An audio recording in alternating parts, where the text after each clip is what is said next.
Halo semuanya, selamat datang lagi di Bedah Materi kita. Nah, hari ini saya benar-benar antusias banget karena kita bakal membongkar sesuatu yang sangat spesifik dan jujur aja super menarik. Kita bakal menganalisis sebuah instruksi kreatif atau creative brief yang sangat mengandalkan kekuatan visual untuk sebuah renungan peserta didik. Kalau kalian pernah mikir, gimana sih caranya mengambil pesan spiritual yang dalam banget, terus mengemasnya jadi desain yang gampang dicerna sama anak-anak muda? Wah, kalian ada di tempat yang tepat. Yuk kita langsung lompat aja ke apa yang sebenarnya diminta sama dokumen sumber kita hari ini. Jadi, pertanyaan mendasar yang langsung dilempar dari dokumen ini adalah gimana caranya kita bikin kebenaran spiritual yang kompleks itu jadi sesuatu yang gampang banget dipahami sama peserta didik muda. Ini tuh bukan sekedar tantangan nulis teks biasa loh, ini benar-benar tantangan komunikasi visual. Sumber kita dengan sangat jelas menunjuk supaya tema teologis yang lumayan berat ini bisa disulap jadi pelajaran yang nggak cuma gampang diakses, tapi juga secara visual tuh bisa langsung ngunci perhatian para pelajar. Oke, mari kita masuk ke bagian pertama. Tema utama, terang dunia. Nah, kutipan utama yang secara spesifik diminta oleh dokumen ini itu berbunyi, Yesuslah terang dunia. Dokumen sumber ini tegas banget ngingetin kita buat nggak cuma naruh tema ini gitu aja. Mereka mewajibkan banget adanya ayat-ayat referensi Alkitab yang lengkap buat ngedukung pernyataan tadi. Si pembuat dokumen pengen mastiin nih, seliar atau sekreatif apapun desain visualnya nanti, semuanya harus tetap punya jangkar yang kuat ke teks aslinya. Ibaratnya, ini tuh fondasi utama buat semua elemen visual yang bakal kita obrolin setelah ini. Dan yang bikin ini makin seru, ada penekanan yang luar biasa banget di aspek visualnya. Kita semua tahu kan, bikin remaja tetap fokus sama konsep teologis yang abstrak itu susahnya minta ampun, dan gampang banget bikin mereka bosan. Makanya, sumber kita secara spesifik minta materi ini wajib punya desain visual yang unik dan ilustrasi yang menarik. Instruksi ini benar-benar menuntut penggunaan ilustrasi sebagai instrumen yang krusial. Jadi desain di sini tuh bukan cuma tempelan atau sekedar pemanis halaman aja, tapi benar-benar jadi kendaraan utama buat bantu siswa memahami metafora tentang terang tadi. Mari kita lihat gimana ini dikembangkan di bagian kedua, atribut Tuhan dalam desain.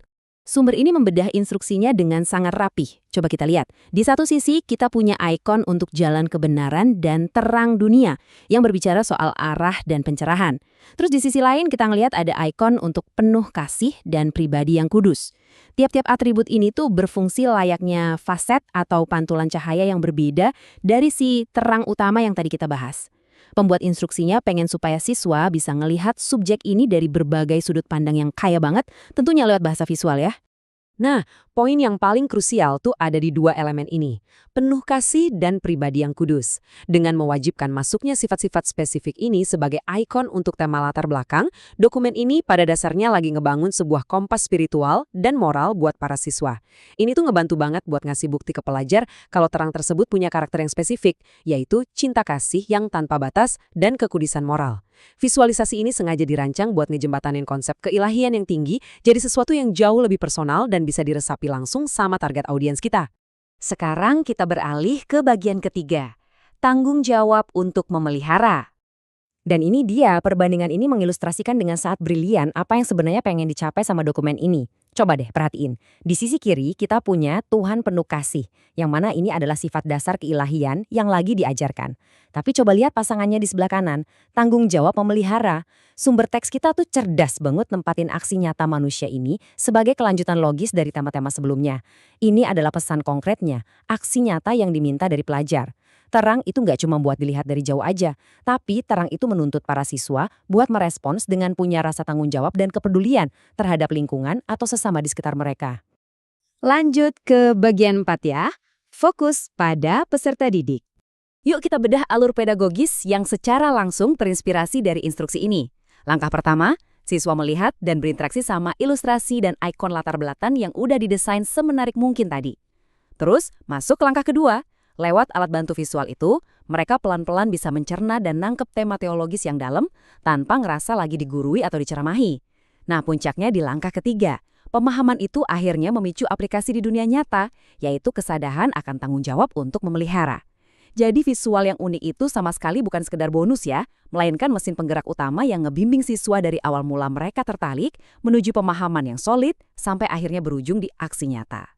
Pada akhirnya, sumber kita ngasih satu mandat inti yang nggak bisa ditawar-tawar lagi. Tujuan utamanya cuma satu, Materi ini harus jadi pembahasan yang gampang banget dipahami oleh peserta didik.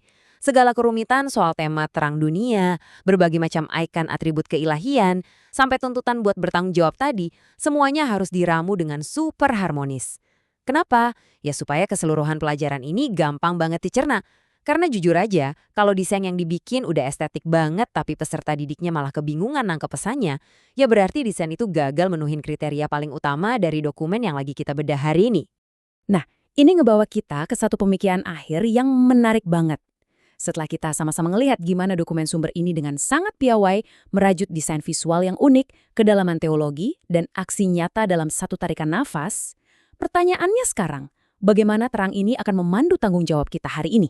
Saya pengen ninggalin kalian sama pertanyaan provokatif ini buat direnungin. Coba deh pikirin, gimana struktur penjelasan yang visual dan terarah kayak gini bisa banget kalian terapin di kehidupan kalian sendiri atau mungkin pas kalian lagi nyoba ngejelasin hal-hal yang rumit ke orang lain. Oke, terima kasih banyak udah nyimak bedah materi kali ini. Teruslah penasaran dan sampai jumpa di pembahasan seru kita berikutnya.